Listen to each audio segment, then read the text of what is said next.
4, 50년 만에 찾아온 경제 대전환, 부의 기회가 왔다. 그게 이제 탈세계화 국면이기 때문에 그런데 이에 따라 돈의 흐름의 수혜를 기대할 수 있을 만한 산업과 기업에 투자를 하는 게 가장 핵심적인 투자의 방향이라고 좀 설명해 드릴 수가 있을 것 같습니다. 기존의 주도주들이 힘이 꺾일 수도 있고 오히려 새로운 주도주가 탄생할 수도 있는 이런 시기가 내년에 나올 수도 있는데 내년은 정말 주식 투자를 할 때 많이 보수적으로 해야 되는 게 아닌가. 흐름이 바뀔 수도 있으니까. 제가 생각하는 돈의 흐름에 있어서 가장 중요한 두 가지의 방향이 있어요. 이 두 가지에 대한 핵심 방향성을 계속 뉴스를 관찰하시면서 따라가 보시는 게 저는 가장 좋은 방법이다라고 설명해 드릴 수 있을 것 같습니다. 경기는 좋지 않지만 오르는 주식들이 나오는 이유는 무엇이라고 생각하시나요? 저는 주식 투자를 할 때 가장 중요하고 가장 우선시 보는 하나의 키워드가 있는데 그게 바로 뭐냐면 돈의 흐름이에요. 돈의 흐름이 어디에서 어디로 이동되는지 이거를 가장 중요하게 생각하거든요. 그래서 내가 만약에 주식 투자로 부자 되고 싶다고 생각했을 때 저의 해답은 이거였어요. 이 돈의 흐름이 몰리는 곳에 미리 투자해놓고 기다리자. 그러면 시간은 나의 편일 테니까. 이러한 개념이었거든요. 이게 비단 주식 투자뿐만 아니라 다른 투자를 할 때에도 다 비슷한 맥락으로 저는 생각하고 그런 관점으로 이제 투자를 하게 되는데 경제가 안 좋다. 맞습니다. 근데 경제가 왜 안 좋느냐? 일단 거슬러 가자면 물가부터 문제가 됐죠. 코로나 이후로 러시아 우크라이나 전쟁으로 발발된 공급망 문제가 더욱더 심해지면서 물가가 갑자기 단기간에 치솟습니다. 이 물가라는 놈을 어떻게 해서든 잡아야 되기 때문에 전 세계적으로 미국을 주도로 한 고금리 정책을 펼치게 되죠. 그래서 금리를 쭉 올립니다. 우리나라도 마찬가지. 그래서 금리를 올리니까 어떻게 해요? 사람들이 기존에 막 대출 껴서 투자를 하던 것도 보수적으로 바뀌고 이게 막 물가도 가뜩이나 비싼데 금리마저 높아지니까 기업들 입장에서도 섣불리 투자하기도 어렵고 그리고 개인들도 돈을 소비하는 것도 사실 쉽지가 않고 하다 보니까 여러모로 경기가 이제 마비된다고 표현합니다. 경기가 좋아지려면 기본적으로 돈이 돌아야 돼요. 근데 이러한 긴축의 시대에서는 돈을 돌게 하는 게 아니라 어떻게 해서든 걸어 잠그려고 하는 거다 보니까 보통 이러한 현상에서 경제가 안 좋아지죠. 왜? 돈이 안 도니까.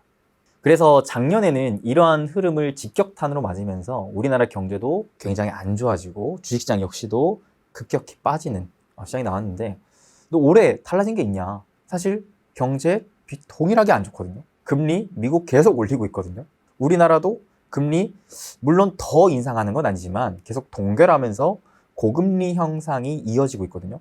그럼 반대로 물가 잡혔냐? 물론 최고점 대비 떨어지고 있긴 하지만 이상적인 숫자라고 말하는 2%의 물가 목표제는 아직까지 달하고 있는 모습은 아닙니다. 즉 고물가 고금리 현상이 이어지고 있다.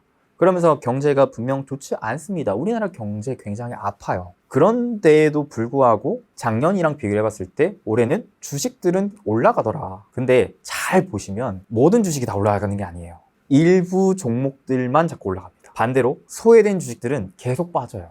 예를 들어 카카오 같은 것들. 분명 안 좋은 주식들이 굉장히 많아요. 근데 사람이라는 게 참 간사해서 내가 한 발 멀리서 바라봤을 때는 자꾸 올라가는 것만 보이게 돼요. 자, 그러면 얘네는 왜 올라가느냐라는 거죠. 원래였다면 돈을 걸어 잠궈야 되기 때문에 얘네조차도 작년처럼 안 올라가야 되거든요.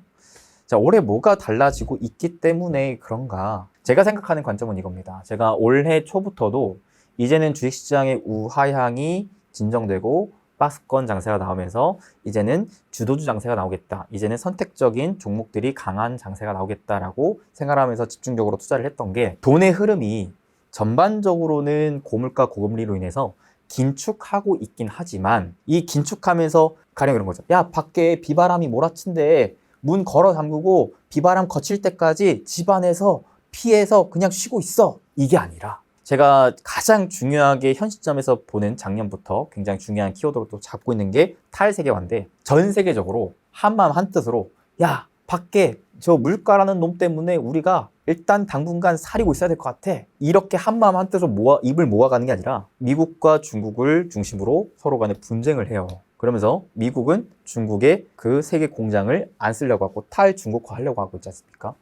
그러면서 그 한 대에 모여있는 곳에서 서로 편가르기를 합니다.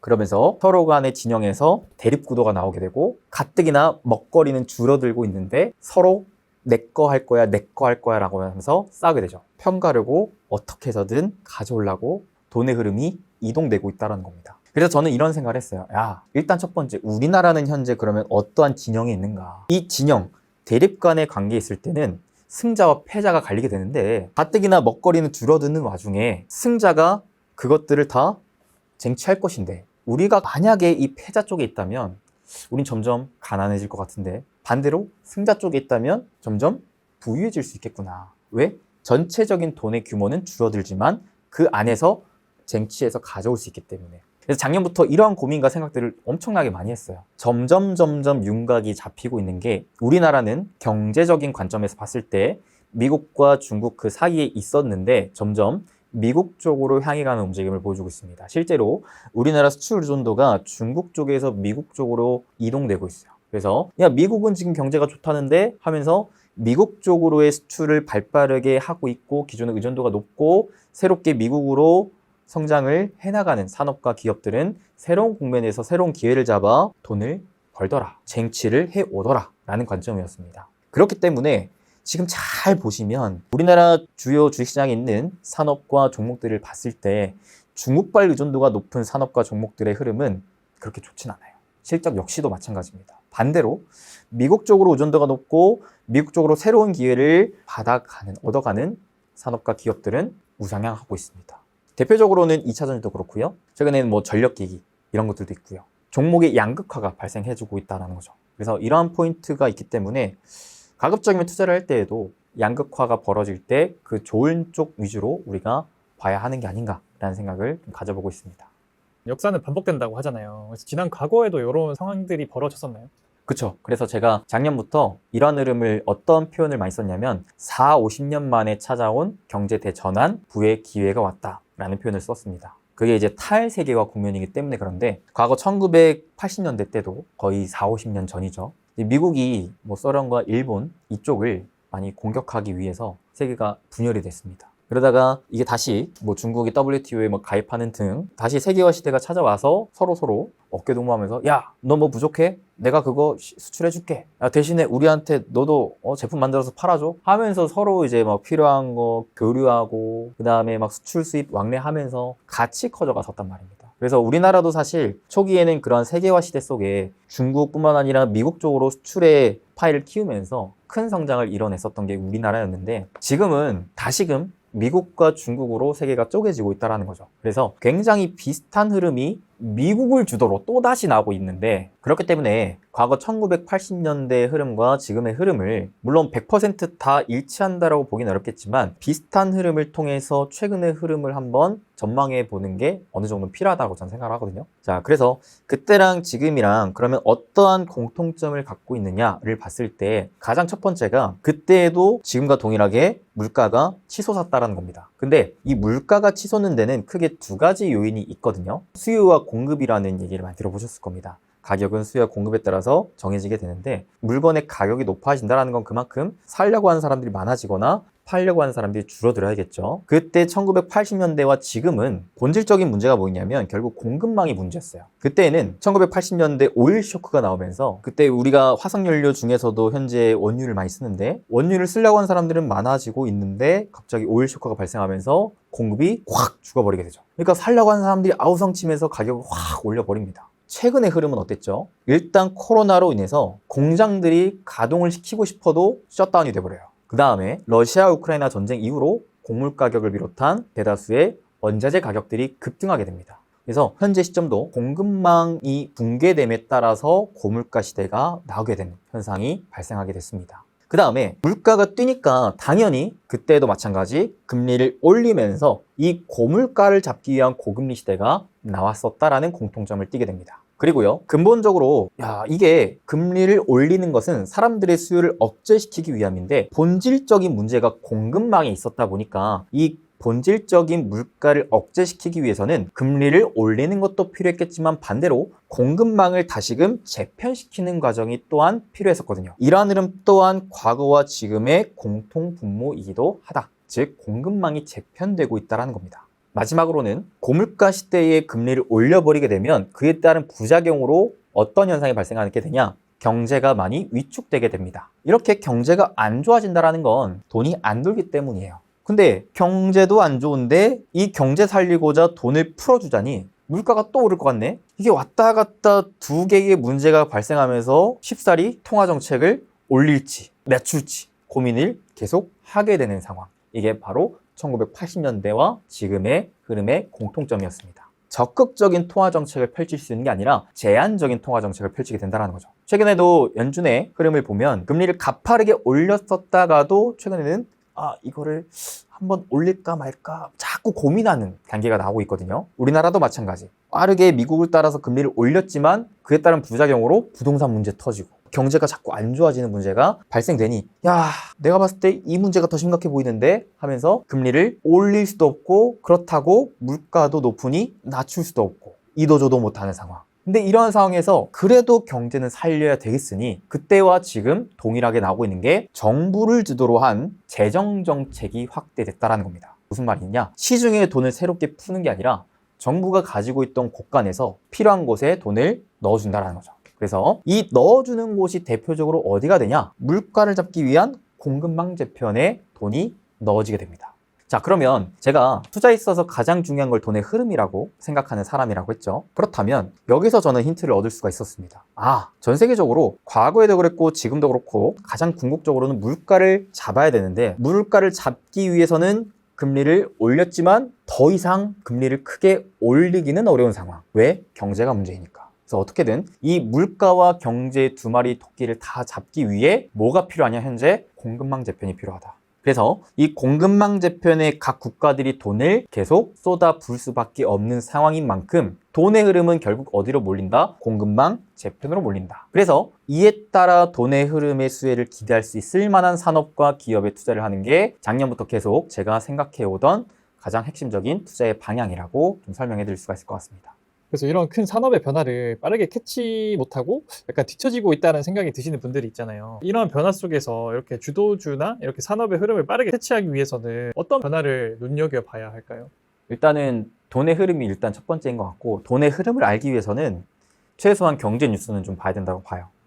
그래서 제가 생각하는 돈의 흐름에 있어서 가장 중요한 두 가지의 방향이 있어요. 첫 번째는 정부의 정책.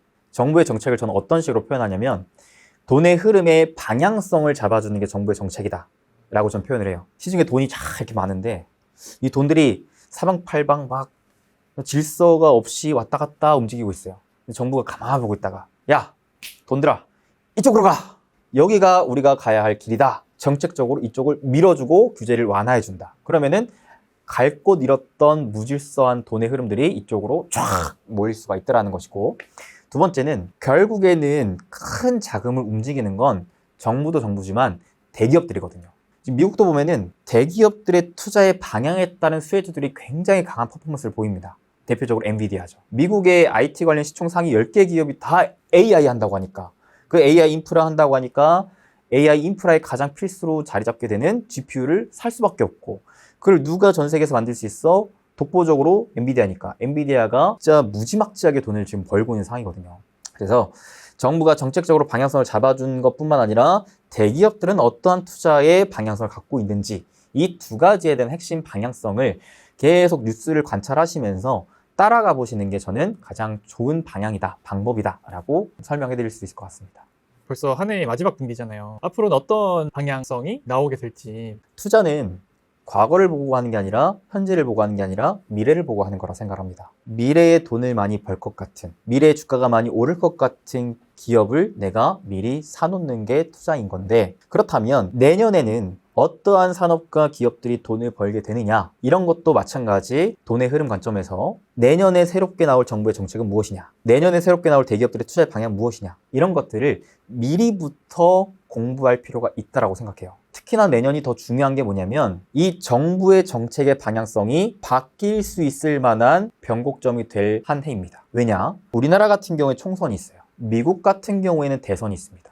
그렇다라는 건 기존의 정책의 방향성을 잡아놨던 것들이 더 힘이 커질 수도 있겠지만 반대로 바뀔 수도 있다는 거예요. 그래서 내년은 정말 주식 투자를 할 때 저는 개인적으로 많이 보수적으로 해야 되는 게 아닌가. 흐름이 바뀔 수도 있으니까. 그러면 기존의 수혜주들이 바뀔 수도 있는 거거든요. 즉 기존의 주도주들이 힘이 꺾일 수도 있고 오히려 새로운 주도주가 탄생할 수도 있는 이런 시기가 내년에 나올 수도 있는데, 그렇기 때문에 이런 답변이 한 차례 나올 수 있는 구간에서는 증시 역시도 변동성이 좀 강해질 수도 있겠다라는 생각을 가져봅니다. 잘 생각해 보시면 올 한 해 주식시장을 이끌었던 주도주들은 어떤 주도주들이었냐? 미국을 주도로 한 정부 정책 수혜주였습니다. 대표적으로 IRA 법안이 있었죠. 다들 아시다시피 IRA 법안에 따른 수혜로 2차 전지가 가장 핵심적으로 올라갔고, 그 다음에 뭐 폐배터리, 그 다음에 신재생 에너지, 전력기기 이런 것들이 다 IRA 정부의 정책적인 수혜주였거든요. 그리고 제 개인적으로 생각을 해보는 건 정부가 만에 하나 바뀌더라도 계속 유지시킬 만한 돈의 흐름은 무엇이냐를 개인적으로 생각해보게 됩니다. 그런 관점에서 제가 생각을 해보면 아까 말했던 1980년대와 지금의 상황, 자, 이런 동일한 상황에서의 가장 큰 문제라고 볼 수 있는 물가, 경제 두 마리를 토끼를 다 잡기 위한 공급망 재편이 되지 않을까라는 생각을 해봐요. 정부가 바뀌어도 이 문제는 해결해야 되거든요. 전 세계적으로 동일한 문제로 자리 잡고 있으니까. 이거는 우리나라 정부가 바뀌어도, 미국의 정부가 바뀌어도 얘만큼은 어떤 방법으로든, 물론 방법론은 바뀔 수 있어요. 다만 방향은 계속 공급망을 재편시켜 물가를 억제하고 경제를 살리기 위한 방향이 나오지 않을까라는 개인적인 생각을 해봤습니다. 조금만 더 설명을 해드려 볼게요. 공급망 재편이라는 게 뭘까요? 지금 근본적으로 물가가 올랐던 원인을 한번 잘 생각해 보세요. 첫 번째, 에너지 가격입니다. 에너지 가격, 기존에 우리가 많이 쓰고 있던 화석연료 가격이 계속 유가만 보더라도 고유가 흐름이 유지되고 있어요. 이것만 해도 참 얘기 드릴 게 많은데 결론만 얘기 드리자면 에너지 전환 시대에 있기 때문이라고 저는 생각해요. 기존에 우리가 쓰던 화석연료에서 재생에너지로의 전환 국면에 있기 때문에 화석연료로 돈을 많이 벌던 대표적인 사우디 등 중동 국가들은 앞으로는 재생에너지 시대에 화석연료를 쓰려고 하는 사람들이 점점 줄어들 것이기 때문에 기존에는 계속 이걸로 돈을 벌었는데 앞으로 돈을 벌까에 대한 고민을 하고 있다는 거죠. 그러니까 이거를 파는 입장에서 어떻게 할까요? 마지막이 될 수도 있는 슈퍼사이클인 상황에서 어떻게 해서든 조금이라도 더 비싸게 팔려고 노력하지 않을까요? 그래서 에너지 대전환 시대에 있기 때문에 저 개인적으로는 이 에너지에 대한 가격 역시 마찬가지 단기간 내 크게 떨어질 것을 기대하기는 어렵겠다라고 생각합니다. 그렇기 때문에 지금 유럽도 마찬가지, 미국도 마찬가지, 중국도 마찬가지 뭘 하고 있냐? 재생에너지에 대한 인프라 공급을 늘리려고 많이 노력하고 있습니다. 그래야 지금은 화석연료 대비 조금 비쌀지라도 이게 더 값싼 효율이 나온다면 이거를 대체하면서 에너지에 대한 물가 역시 안정화시켜 놓을 수 있기 때문에 그 에너지 패권을 자기네 국가에서 가져갈 수 있기 때문에. 두 번째는 인건비입니다. 이 물가에 가장 큰 또 영향을 주고 있는 게 인건비예요. 왜냐하면 고령화 저출산 문제 때문에 일할 수 있는 청년의 계층의 숫자가 점점 줄어들고 있어요. 대신 부양해야 하는 노인들은 많아지고 있죠. 그러니까 청년이 귀합니다. 일할 수 있는 인력이 귀해요. 점점 인건비가 비싸질 수밖에 없는 구조이고, 더더욱이 기존에 세계화 시대 때 미국과 중국이 어깨동무하면서 야 이렇게 놀 때 미국뿐만 아니라 선진 국가들이 값싼 제품을 만들기 위해서 값싼 인건비를 쓸 수 있는 중국의 대다수의 공장을 지어놨단 말입니다. 근데 탈세계화 국면에서 미국과 유럽을 주도적으로 중국에서의 공장을 빼고 있어요. 새롭게 어디다 공장을 짓느냐? 선진 국가들, 미국, 북미, 유럽 이쪽으로, 그 다음에 북중미 쪽까지도 공장을 새롭게 재편합니다. 그러면 당연히 중국보다 미국의 공장을 짓고 미국인들을 고용해서 쓰는 게 인건비가 훨씬 비싸겠죠. 이러한 구조적인 현상을 바라볼 때에도 인건비도 역시 마찬가지 단기간에 크게 떨어지기는 어렵겠다. 그래서 제가 드리고 싶은 말은 정부가 바뀌더라도 이 본질적인 물가의 상승 요인들이 쉽게 해결되기 어려운 국면이기 때문에 더더욱 공급망 재편에 더 돈의 흐름을 집중시킬 가능성이 높겠는데, 자, 이 공급망 재편은 그러면 뭘 해야 되느냐? 아까도 말씀드렸다시피 에너지 가격을 낮추기 위함, 그 다음에 인건비를 낮추기 위함이 돼야 되지 않겠냐? 인 겁니다. 그래서 제가 볼 때는 이러한 신재생 에너지 인프라도 마찬가지 우리가 좀 장기적인 호흡을 보시는 것도 필요할 수가 있겠고, 신재생 에너지의 인프라가 많이 깔리면 연쇄적으로 어떠한 산업들이 더 필요할까도 생각해 볼 수가 있겠죠. 거기에서 힌트가 하나 나오는 게 또 전력기기이긴 합니다. 물론 이미 많이 오르긴 했지만, 왜냐하면 기존의 화석연료는 중앙에서 에너지를 만들어서 각 가정에 뿌려주는 방식이었어요. 근데 신재생 에너지는 아시다시피 태양이 내리쬐는 곳에서, 바람이 강하게 부는 곳에서 에너지를 발전시키고 그 다음에 그 전기 에너지를 각 가정에 뿌려줘야 되니까 굉장히 산발적으로 되어 있습니다. 상대적으로 화석연료 에너지보다는. 그러니까 그만큼 발전소도 많이 필요해. 그 연결지려고 하는 전력 기기들도 많이 필요해. 그 다음에 전력 소실을 최소한 하려고 하는 좋은 또 고성능의 전도, 전선들도 필요해. 이렇게 다 연쇄적으로 나오게 되거든요. 그럼 또 그 다음은 또 뭐가 될까? 뭐가 될까? 전기 에너지를 많이 사용하게 되는데 신재생 에너지의 특성상 에너지를 저장하는 문제가 있더라. 그러면 에너지를 저장하는 ESS 이런 것들도 새로운 투자 포인트 관점으로 공부해 볼 필요가 있겠다라는 거죠. 그다음 두 번째는 인건비를 낮추기 위함이 필요하다. 공장을 많이 지어야 되는데 그 공장의 인건비를 낮춰야 된다. 그래서 제가 자꾸 작년부터 강조를 드리고 있는 게 바로 로봇입니다. 로봇이 이미 인건비보다 저렴하면서도 일의 효율성을 높일 수 있을 만한 주된 매력적인 아이템, 상품이 되어버렸거든요. 그래서 로봇 역시도 최근에도 다시금 또 강한 움직임을 보여주고 있는데 저는 이런 흐름이 역시 마찬가지 단기적으로 끝날 만한 흐름은 아닌 것 같다라는 생각이 들고 그 공장에 로봇만 들일까요? 뭐 반도체 2차전지 공장 많이 짓고 있는데 장비도 들여야겠죠. 장비 들이면은 또 추가적으로 연쇄적으로 그 공장을 채우고 가동시키는 데 필요한 뭐 소재, 부품 이런 것들도 다 필요하겠죠. 그러니까 그런 생각들의 꼬리를 물면서 다음은 뭘까라는 생각을 계속 이어가 본다면 충분히 올해뿐만 아니라 내년도 좋은 결과를 얻어낼 수 있지 않을까라고 저 개인적으로는 생각해 보고 있습니다. 흔히들 주식 투자에서 달리는 말에 올라타라라는 격언이 있잖아요. 주가가 크게 올랐을 때 투자하는 것이 맞을까요? 투자 전략을 어떻게 가져가면 좋을지. 물론 저는 정답은 없다고 봐요. 맨 처음에 말씀드렸다시피 내가 숙련된 사람이고 스킬이 있다면 달리는 말에 확 멋있게 올라탈 수 있죠. 근데 그렇지 못하는 분들은 달리는 말에 올라타면 정말 위험하다. 저는 초보자분들에게는 이런 얘기를 꼭 드려요. 거래량이 빵 터졌을 때는 쳐다도 보지 마셔라. 매수하지 마셔라. 이건 뭐냐? 이미 전쟁이 벌어졌는데 그 전쟁에서 나도 뭔가 혁혁한 공을 얻어내고 싶어가지고 맨몸으로 뛰어드는 거다. 적진들은 이미 완전 무장해 있는데 나는 끽해봤자 포크 들고 나가는 거다. 그러면 그 안에서 승산이 얼마나 있겠느냐. 초보자분들은 완전 무장할 수 있는 상태가 아니라면은 거래량이 터진 구간은 최대한 피하시고 어느 구간에서 전쟁이 한바탕 탁 벌어지고 얘네가 막 365일 계속 전쟁만 할 건 아니거든요. 한번 휴전하는 상황에서 거래량이 착 말라붙는 누구도 여기에 이제 더 이상 관여하지 않으려고 하는 관심이 좀 떨어지는 이런 구간에서 스스로 기업 가치를 판단해보고 여전히 살만한 가치가 있는가, 여전히 앞으로 미래 가치를 땡겨왔을 때 투자를 할 만한 미래 가치가 있는가 이런 것들을 분석한 뒤에 그럴 때 사시는 거를 좀 권해드리고 싶습니다. 부자TV를 운영하시면서 많은 성공한 투자자분들을 만나 뵈시잖아요. 그래서 이렇게 성공한 투자자들의 특징은 어떤 것이? 저는 굳이 뭐 저희 유튜브 채널 게스트분들이 아니더라도 과거에서부터 그런 사람들 많이 따라다녔어요. 뭐라도 배워보려고. 제가 뭐 이렇게 또 활동하다 보니까 주변에 또 그런 사람들 더 많아졌겠죠. 그분들의 공통점이 저는 크게 두 가지라고 봅니다. 하나는 야구로 비유를 하자면 한가운데로 날아오는 시속 160km의 직구는 내가 기가 막히게 칠 수 있어. 이것만큼은 내가 진짜 홈런을 빵빵 때려칠 수가 있어. 이런 분들이 있어요. 그러니까 하나의 기준을 명확하게 잡고 이것만 끝까지 고집하면서 쭉 밀고 나가시는 거죠. 근데 그거는 오랜 기간 동안 이것도 해보고 저것도 해보고 해봤을 때 나한텐 이게 맞구나 라는 생각이 든 이후로부터 갈고 닦으신 분들의 공통점이었고요. 두 번째는 아직 이게 정립이 안 돼 있기도 하고 좀 더 욕심이 많은 분들의 특징. 시장이 변화함에 따라 유동적으로 나도 대응한다 라는 관점의 투자자분들도 있었어요. 그러니까 저도 약간 그런 쪽에 속해요. 하나의 칼만 갖고 닦으신 분들은 어떤 특징이 있냐면 한가운데로 들어오는 160km 직구만 기다려야 돼요. 근데 그게 온다면 누구보다 잘 칠 수 있어요. 하지만 그게 언제 어느 때 들어올지는 모르죠. 계속 기다리는 거예요. 때를 기다리는 거죠.